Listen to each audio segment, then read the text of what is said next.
Nous n'en sommes plus là, mes amis.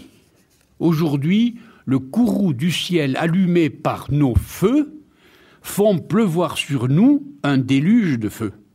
N'est-ce pas? Jusqu'à maintenant, toutes les théories qui ont été émises et que je viens de commenter se réduisent à ce que j'appelle un jeu à deux. C'est Rome contre Albe, c'est Horace contre les Curiaces, c'est la guerre ordinaire, tel pays contre tel autre pays, tel groupe humain contre tel autre humain, etc. Depuis quelque temps, nous ne jouerons plus à deux. Depuis quelque temps, nous jouons à trois. Et je voudrais définir devant vous un nouveau jeu à trois. Les jeux à deux, j'ai parlé du rugby, du football, j'ai parlé de la guerre de Rome et d'Albe, j'ai parlé de groupes humains contre d'autres groupes humains.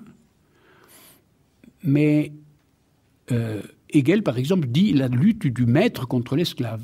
Le maître contre l'esclave. C'est un jeu à deux.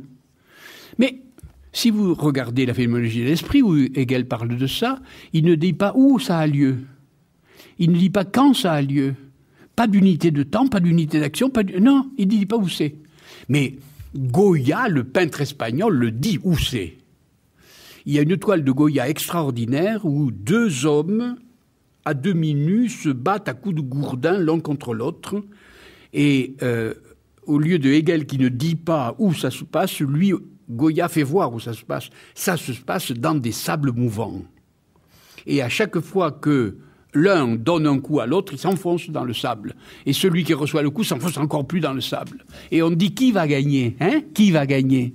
Horace, Curiace, qui va gagner? Rome, Albe, qui va gagner? Le maître, l'esclave? Non, aucun. C'est le monde qui va gagner. C'est la terre qui va gagner. Et là, Goya m'a donné le sujet de mon livre. La guerre mondiale, dans mon livre, ne veut pas dire du tout la guerre de 14, ni la guerre de 39. Ça m'est égal. Les jeux à deux sont finis. Les jeux à deux sont terminés. Désormais, nous jouons à trois. Il y a l'adversaire et le monde. Et le monde. C'est-à-dire les sables mouvants de Goya. Et par conséquent, qu'est-ce que la guerre mondiale? C'est la guerre que depuis notre naissance, nous menons contre le monde. La guerre contre le monde. Et le sujet de mon livre, c'est la guerre contre le monde. Le sujet de mon livre, c'est de dire, est-ce que c'est une guerre? Non, ce n'est pas une guerre. Parce qu'il y a 20 ans, j'ai essayé d'écrire un contrat naturel qui a été la risée de tous les philosophes et qui essayait de mettre du droit dans la guerre que nous menions contre le monde. Et c'est le droit que je cherchais à avoir. C'est le contrat naturel qui fondait un droit de la guerre que nous menons contre le monde, qui fait la guerre et non pas du terrorisme, parce que nous faisons la guerre contre le monde, nous faisons du terrorisme contre le monde sans